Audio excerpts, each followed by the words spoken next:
G'day, I'm Matt Nable. I'm here at Booktopia to talk about my new novel, Still.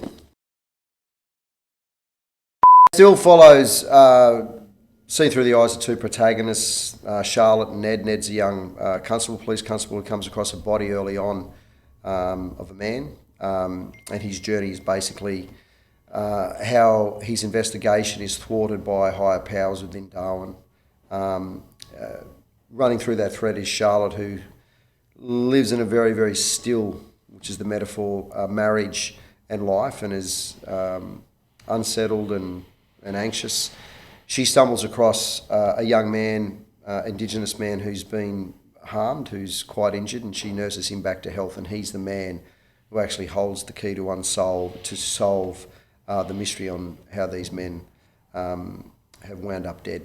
Look, I'd lived in Darwin as a young bloke in the early 90s, so I was really fascinated and I had wonderful memories about what Darwin was back then, the ruggedness of it, the atmospheric tone of the place and how brutal the weather could be. So I remember being there and being very aware how much different it was to Sydney and where I'd lived before. It was slower, yet it was there was an edge to it, a rugged edge to it. So that, along with exploring what was happening in Australia in Darwin in the 60s, and how that was affecting and what that town and that burgeoning city was like compared to the rest of Australia, which was quite different.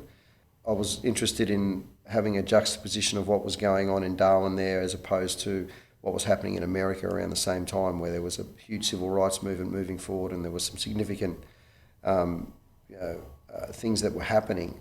And Darwin was the 180 of that, where we were still.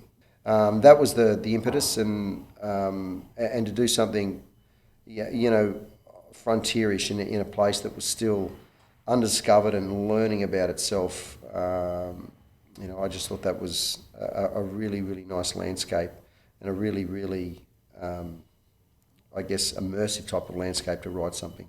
I think for me, for readers to get a really, really, to get some sort of understanding on or perspective on what life in Australia, and particularly in Darwin and Northern Territory, would have been back then, mixed with this really rugged atmospheric type of climate that is unlike anywhere else in Australia. I think that I took great pleasure and also time in describing those sequences of rolling storms, of rain, the smells. So I just hope people get a real sense of what Darwin is compared to where they perhaps live, and those who are in Darwin or the Northern Territory, that they see the similarities of how they exist with the backdrop of this this story. You can order Still right now online at Booktopia. Awesome. All good? That's great. Wonderful. Pleasure, guys.